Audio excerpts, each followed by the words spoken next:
very happy now to introduce Liam Delaney. Liam is a Professor of Economics at Stirling University, and he's also the Director of the Scottish Graduate Research Programme in Economics, PhD programme.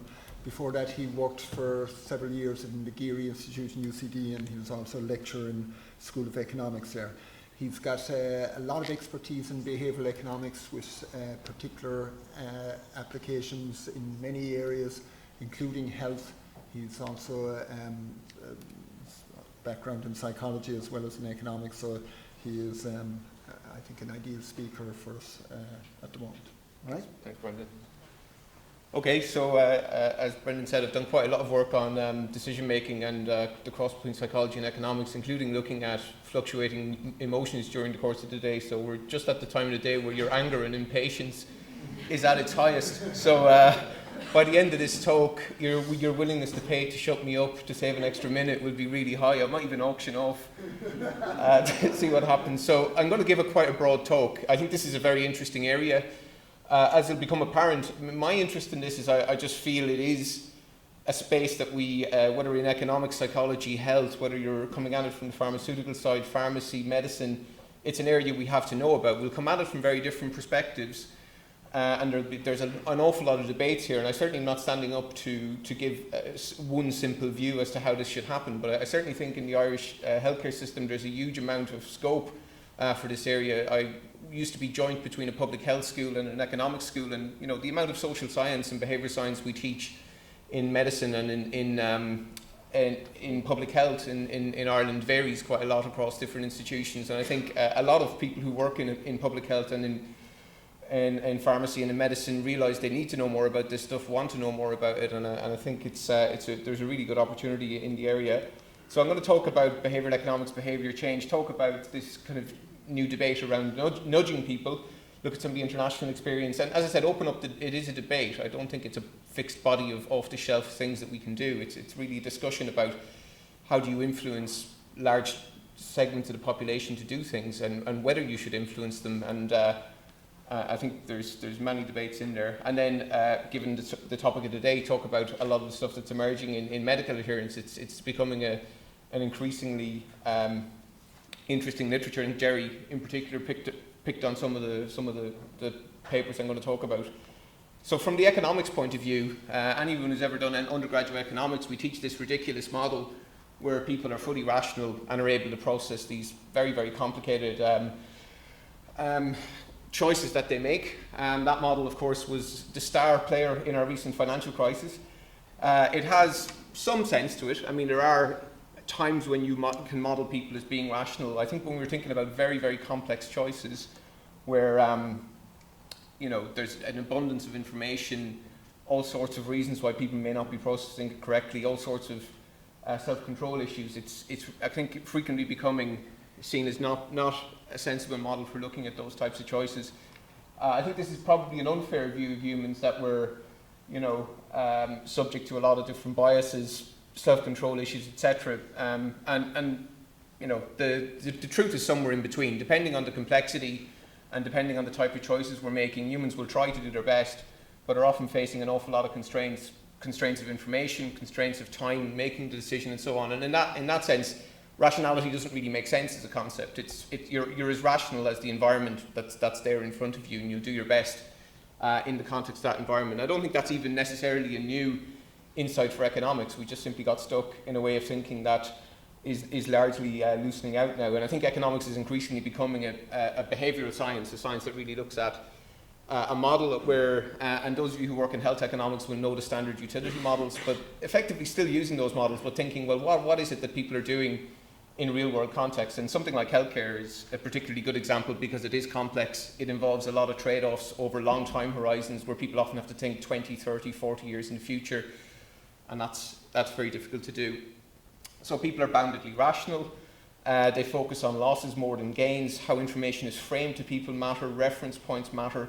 People tend to be over-optimistic. When people are thinking about information, they don't necessarily just call to mind the statistically most relevant information. So, you know, are you more likely to die in a plane crash or a car crash? People tend to know it's a car crash, but still plane crashes loom a lot larger in their minds, and they tend to overweight those things. I guess if you're thinking about risk perception, try to imagine how you'd write a film, and that gives you a sense of what type of risk people will keep in their mind. So if you try to write a film about, you know, an ISIS gang that were bringing Ebola across to the West in a plane, and that had to be stopped by a special agent, people will go to see that film. If you were making a film about, you know, a very solid team of preventive primary care specialists who are working day in, day out to reduce marginally the rate of diabetes in their community, you know, Brad Pitt is unlikely to be queuing up for the title role. And your brain is a bit like that. Your brain is commissioning basically blockbusters to judge the type of risks that they face, rather than focusing on the mundane, long-run, chronic things that are actually going to kill most of us.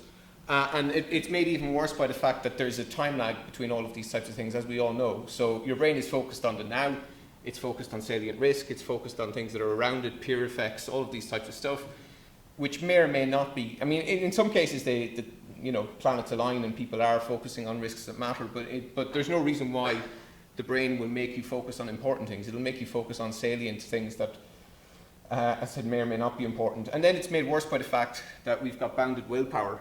It is, even if we know what the right thing is to do, we gear ourselves up to do it. So we have language for this across economics, across psychology. The psychologists will tend to call it the intention-behavior gap. So I know what I should do.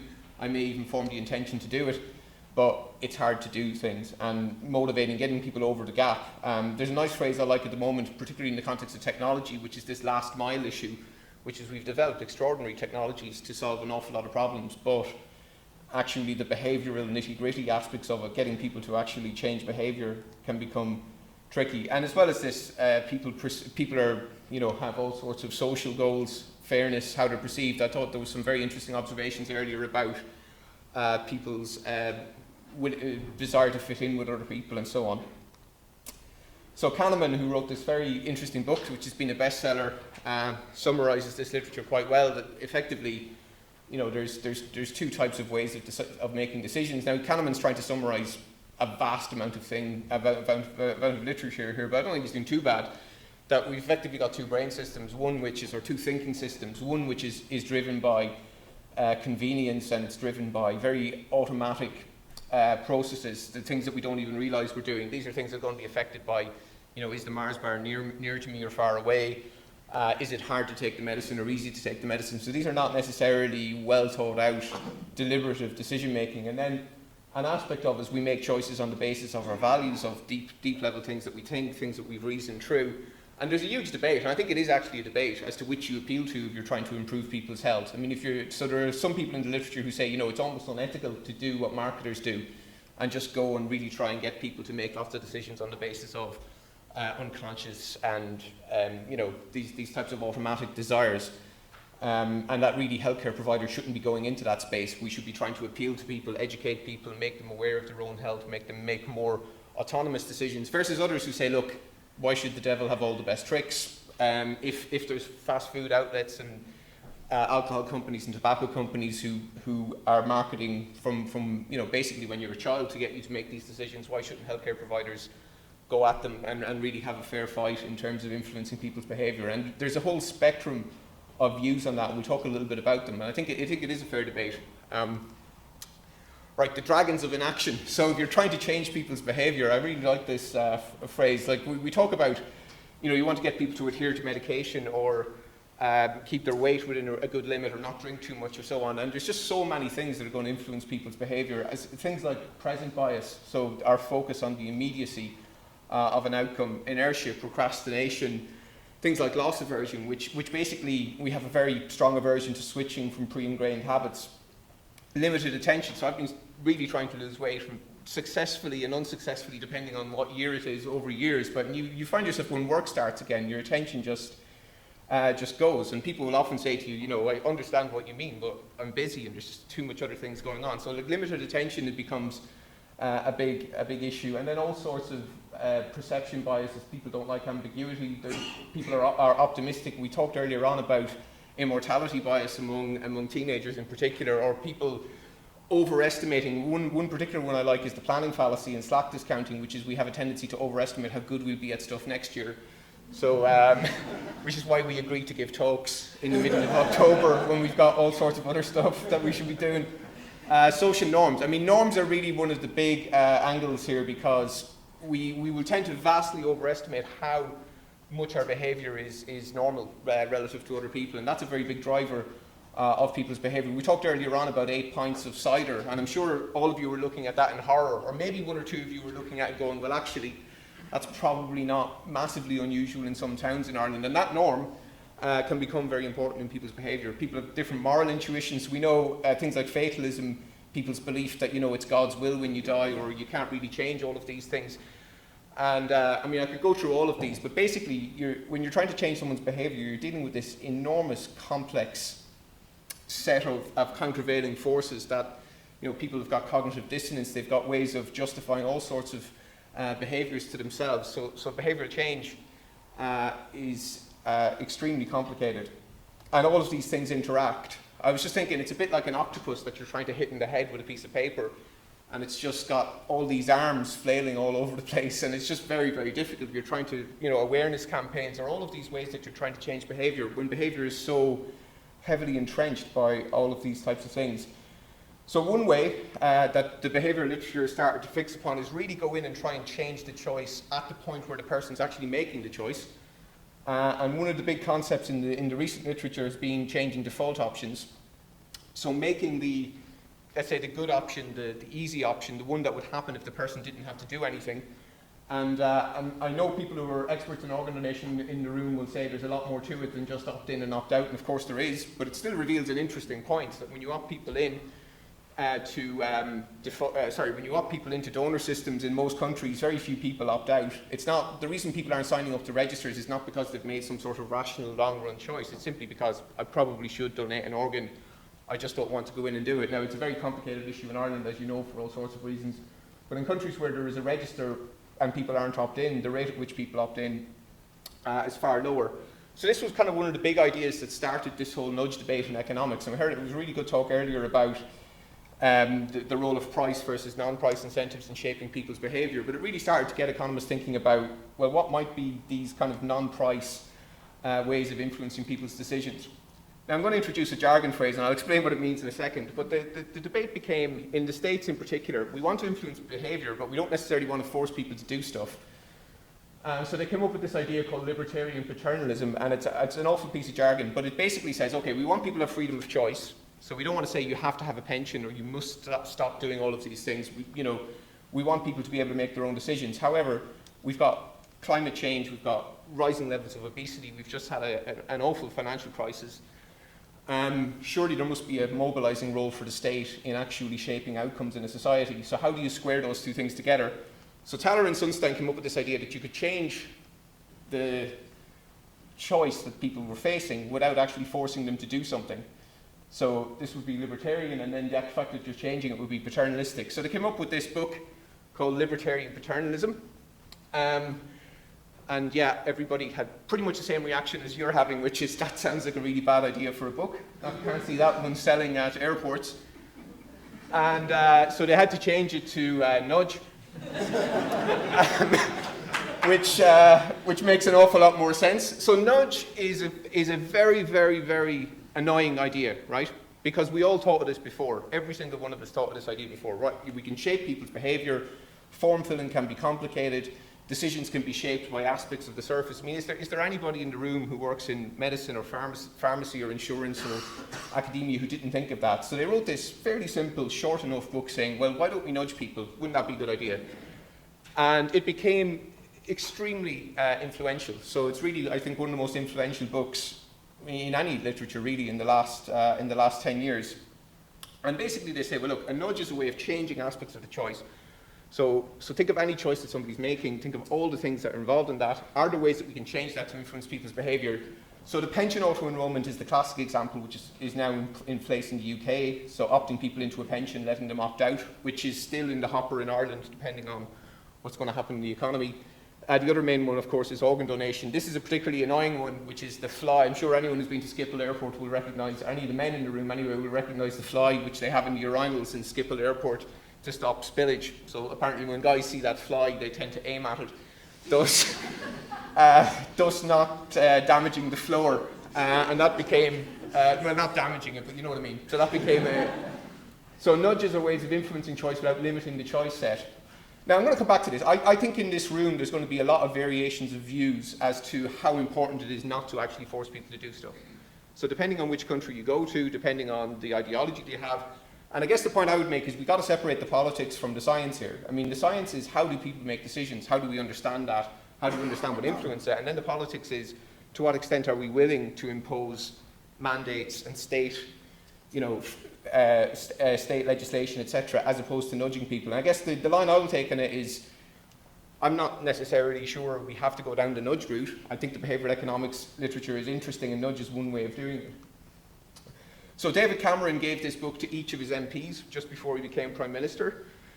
It was embraced by the chief civil servant in the UK government, Gus O'Donnell, who, as you know, has the initials God. So this was literally a dictate that was coming from God. And it became, as I said, very influential in the UK. And there was this report by the Institute of Government that became a paper trying to summarise all of the different behavioural change frameworks. So those of you who know the work of people like Susan Michie in health psychology will know we could taxonomise the way you would change people's behaviour into hundreds of different ways. So there's a recent taxonomy that I think has 93 different ways of changing behaviour. That's 93 different ways of grouping the ways you change behaviour, not just 93 different techniques. So there's literally thousands of ways of changing people's behaviour.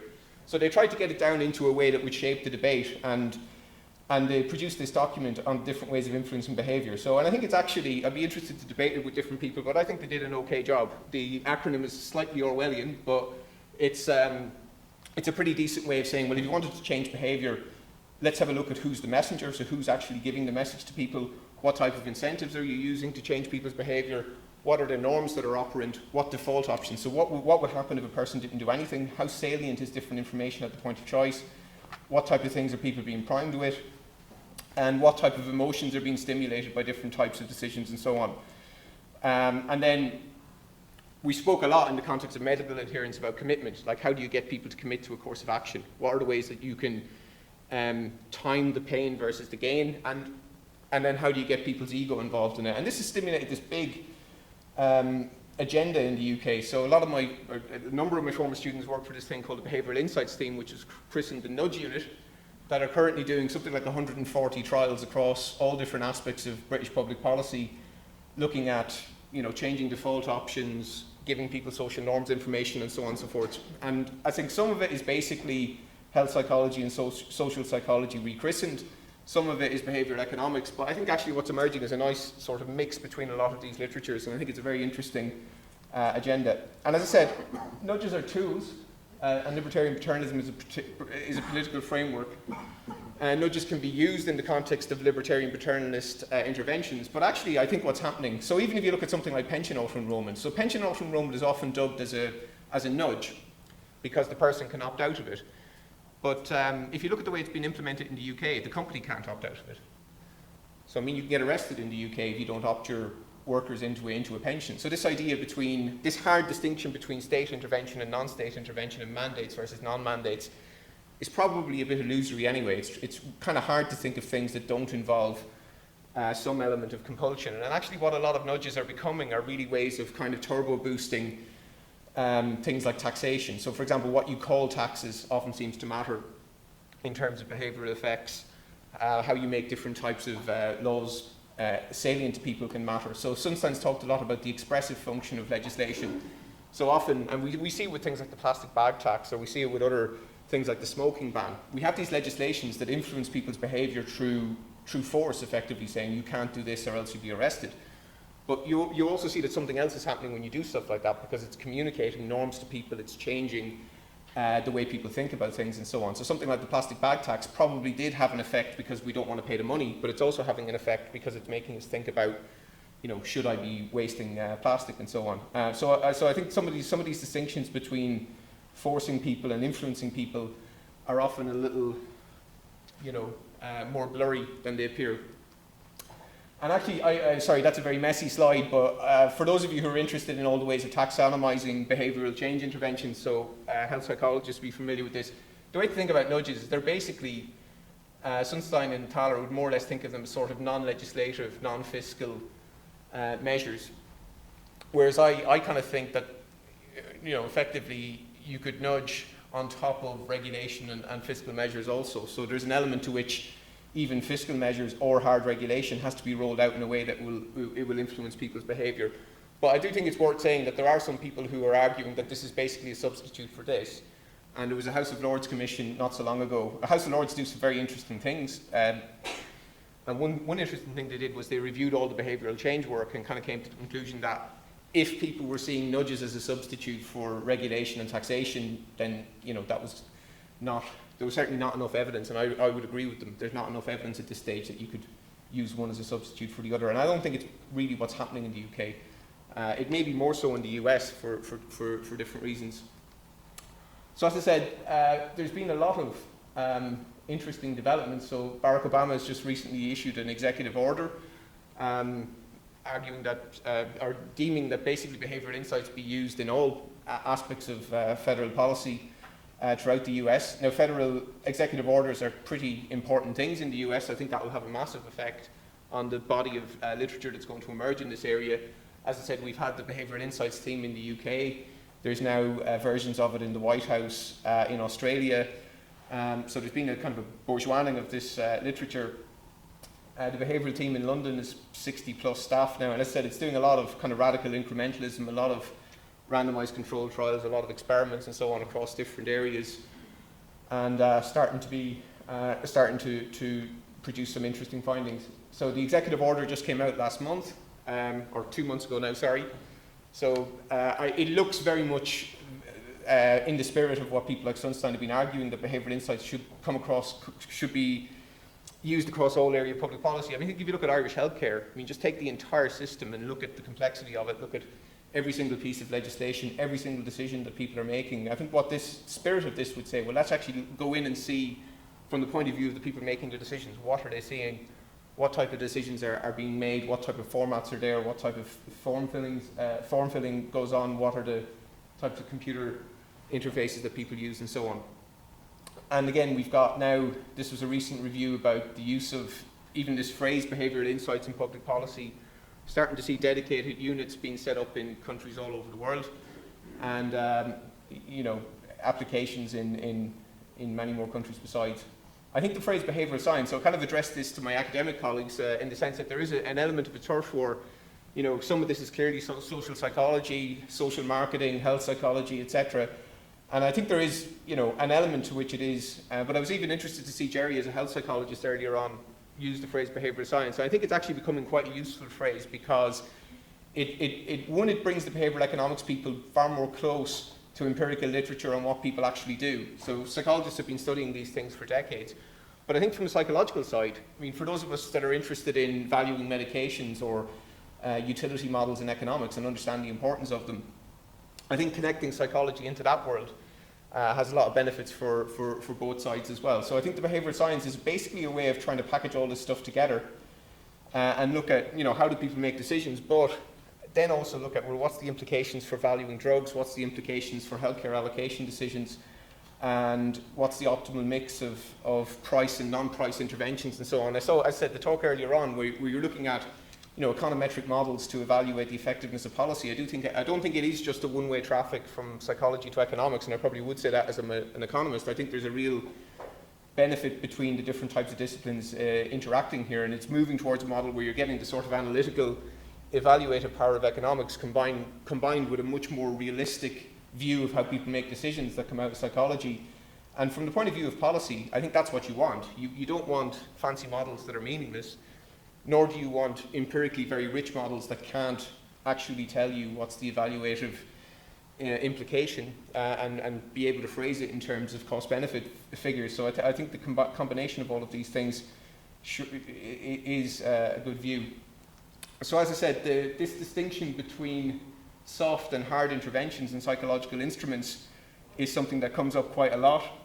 And we talk about the type of soft interventions that people are talking about. So these types of nudges, which would be things like, for example, smart meters and feedback mechanisms. So I think one of the big areas in this literature, as well as default options, is giving people meaningful feedback information. So for example, if you want to save energy in your home, but you don't actually know, well, am I spending more than anybody else? Where am I spending the energy? What day? Et cetera, et cetera.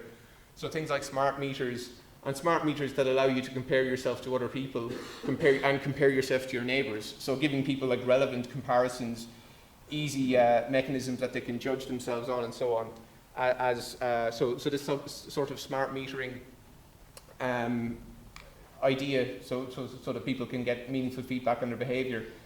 I said probably the biggest nudge, so the holy grail so far in this literature has been pension auto-enrolment. So if you were to ask about 100 people in this area what has been the most useful policy so far, I think about 95 of them would say pension auto-enrolment. So those of you who know the Irish pension system, we definitely have a lot of undercover, and an awful lot of people who don't have any second pillar pension at all. All the way through the Celtic Tiger, we had poster campaigns and awareness campaigns and so on. In most cases did very little, arguably did nothing at all. And what this literature is really saying, the reason they're doing nothing at all is because what's driving pension behaviour isn't awareness. Like, I know I need money when I retire. It's actually that it's a long-run decision, and it's a complicated decision, and it's a decision involving very far away, ambiguous sort of objectives. And therefore, the only real way to change behaviour is to change it at the actual point at which people are making the decision. So in the UK now, we've seen almost 90% of the people that have been opted into the pension over their stay-in, which indicates that the reason they weren't going in the first place probably wasn't because they didn't feel they needed a pension, but rather because the way that pension options had been framed to them before simply weren't meaningful to them. And there's been lots and lots of experiments about how it influences when the employers contribute and so on. And it seems to be really what's driving it is you're offered a pension in a way that's very easy for you to stay into it. In terms of healthcare, so this is work that my colleagues in Stirling, along with folks in Duke, were doing on Obamacare. One thing this literature is very interesting, and we've talked about it a lot today, is okay, you've got big structural change in healthcare. So something like Obamacare, it takes decades to bring in, or certainly years to bring in. It's massively complicated, and then you get the website going. You've changed legislation, and then it gets down to the point where people are actually on a website. And I think that's where a lot of this literature is interested in. Now what happens then? So Ubel uses the phrase Obamacare or Healthcare 3.0, which is basically you've got the design of the website, but then you've got the design of the website that might influence people's decisions. So this was a thing they had in the New England Journal of Medicine, pointing out that one of the flaws with the health insurance exchanges was they were actually labeling these things as metals. And you would be right, or you would be justified in thinking that bronze must be worse than silver, must be worse than gold. In actuality, all of these labels referred to was the cost of it and what cover you would get in the event of you being ill. But that's a very different thing from saying it's the most suitable to you. And when you actually, so they were doing some experiments when you change the labels around, and actually just the effects of the labels themselves were having impacts on people's behaviour. I think that's a theme in the literature. There's these subtle aspects of labelling and so on that can have impacts on behaviour. And this is a really last mile issue, because if you think of everything that went into getting Obamacare off the ground, and then you're at that stage where now it's down to things like this can make a big difference. So as I said, this is Sunstein is fond of quoting this himself. So there is a big debate on it, and the debate comes from two sides actually. The debate comes from people who think nudge is a distraction from what we actually need to do. So if you take climate change, so there's an awful lot of people who are arguing that, look, climate change, we need a very large carbon tax quickly, and we need to, ban an awful lot of things that are emitting things into the environment, and we need to do this as soon as possible, and any sort of agenda that's about trying to change people's behaviour using nudges and so on is getting in the way of that. And you can imagine similar arguments in healthcare. We've got an obesity issue, we need sugar taxes, we need fat taxes, we need an awful lot of things to be banned, and that actually nudging people is really a distraction from those types of policies that have mass effect. And then on the other hand, there's a group of people who are saying, well, actually, what is it really the role of the state to get involved with very micro aspects of people's behaviour, like their pension, like detailed aspects of their health behaviour, what we would call intranalities, so aspects of their behaviour that's affecting themselves, but not necessarily affecting other people. Now, you could argue in a public health system, you're going to be affecting other people one way or the other. And I think that has been one of the big debates. So to what extent should there be, material, a mix between policies that impose material costs on people who don't comply, fines, mandates, etc., versus policies that don't really impose costs, so banning smoking as opposed to labelling cigarettes, etc. And of course it's a spectrum. And I know I've laboured this point, but I think it's a very important one if we are going to establish a kind of a behavioural insight stream in Ireland, that it shouldn't be viewed as being, you know, we're the guys who don't do legislation or tax. I think on all of these things it should be a spectrum, and that is almost a political debate as much as it is a scientific debate. Having said that, the people who argue that we should nudge more than mandates would make the case that a lot of nudges are low cost and they don't force people to do things. And in the case of pension auto-enrolment, I think it was a very good point that forcing people to take out a pension may end up with a group of people who genuinely are better off not taking out a pension at a particular point in time. So for example, if they're paying down very expensive debt, it might be better for them to stay out of a pension for a while until they've done that. And in some cases, the policymaker may not know which group that people are, which group of people would get those benefits. So allowing people choice. And then the arguments against, as I said, come from both sides. They come from the side of people who say, well, we shouldn't really be intervening with people at that level at all, versus others who are saying, well, we shouldn't be intervening with people in such a weak way. If we're going to make an intervention, you know, go in and make it in a hard way. And it actually, in some sense, large companies have a big vested interest in if they know they're going to be regulated away from a profitable form of activity, it can be in their interest to say, well, actually, let's do education or something like that that we know isn't going to be that effective, as opposed to a mandate. Okay, so just in the context of treatment adherence, I mean, I think it's a really interesting area because we have a lot of traditional models of health economics that look at how people make decisions, how they value their health, and I'm probably maybe a little caustic about some of those models. I think they're very useful, 5 minutes yet. I think they're very useful frameworks for thinking. I guess where I become caustic about them is when they're actually thought of as descriptive accounts of how people make decisions. I mean, I think there's an awful lot of value in these models, and actually I'm very much with people like Daniel McFadden who say really what behavioural economics is about is adapting these to make them more realistic rather than fundamentally throwing them out. But we know in a rational economic model, you know, people should adhere if the costs of doing so are less than the benefits. They may discount the future, perfectly rational to discount the future if you wish. They may have different risk tolerance, but I think what we're learning is there's all sorts of other behavioural barriers that impede that. And the type of things that people have been talking about with treatment adherence, so there's now an increasing literature Jerry spoke about paying people to adhere. I guess one of the big messages from behavioural economics is not just the payment itself, it's how it's framed, the salience of the payment, whether it's a lottery or whether it's a straight payment. There's even been some work looking at whether you give people a bonus as opposed to you give them some benefit that might be taken from them if they don't adhere. There's now an increased information about what's called enhanced disclosure, which is that basically our traditional model, and we're particularly seeing this in financial regulation, where you just give people lots of information, is you know, effectively shown to be pointless. You give people information, it's only relevant if it hits them in a way that influences their decision. People like Peter Ubel have talked about not just how complicated the patients find a lot of these decisions, but rather how complicated some of the providers find some of these decisions. So there's an increasing literature about complexity as it hits practitioners, and in particular as it hits the practitioner-patient interaction. And Ubel's book is a really interesting one in terms of what some of the behavioural literature has been thinking about in that. There's been some studies recently in the UK on reminding people about the cost of adherence, particularly in free at point of use systems where the price is not very salient.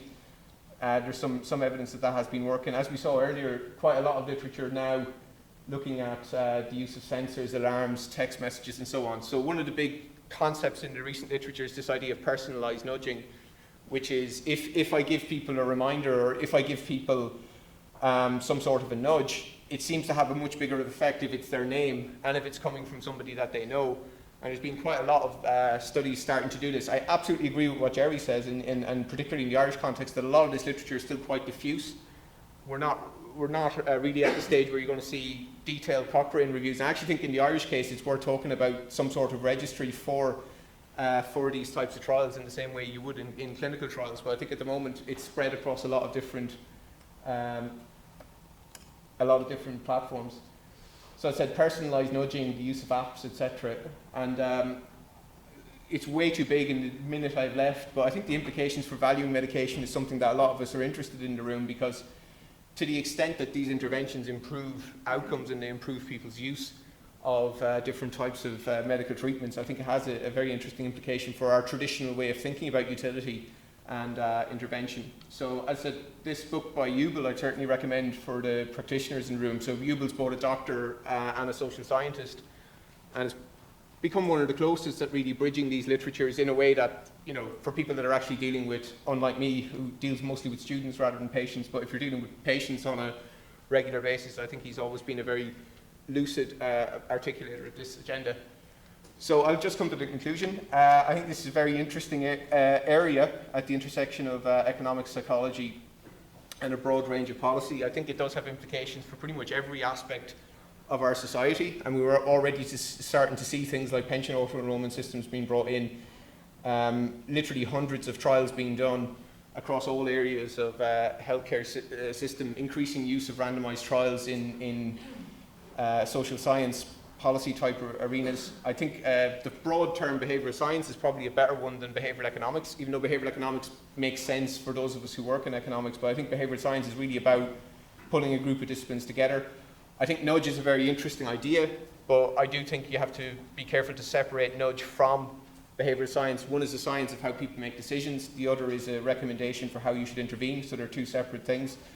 I think there's a huge amount of discussion, which in the 25 minutes I had I can't get into, about the ethics of some of these things. I mean, we're talking about unprecedented levels of intervening in human decisions that has implications for people's autonomy, their freedom of choice and so on, in ways that people are debating a lot, and it's worth discussing that further. We set up a network on this area in Ireland. We currently have 130 something members. We meet quite regularly just to discuss the broad implications of the innovations in behavioural science for public policy. There's a lot of people from health backgrounds who are involved in it. We, for example, had Sunstein over recently and had a meet-up with him and have a conference in a few weeks. I think it's a very, very interesting area to get involved in, and I'll leave on this blog. I've basically got, if any study you thought was interesting or anything I said, and you're thinking next week, that guy said something now and I can't quite remember it, it'll probably be up on this blog somewhere. So we've got reading lists, any books that are in the area and so on. So I'll leave it there. Thank you very much.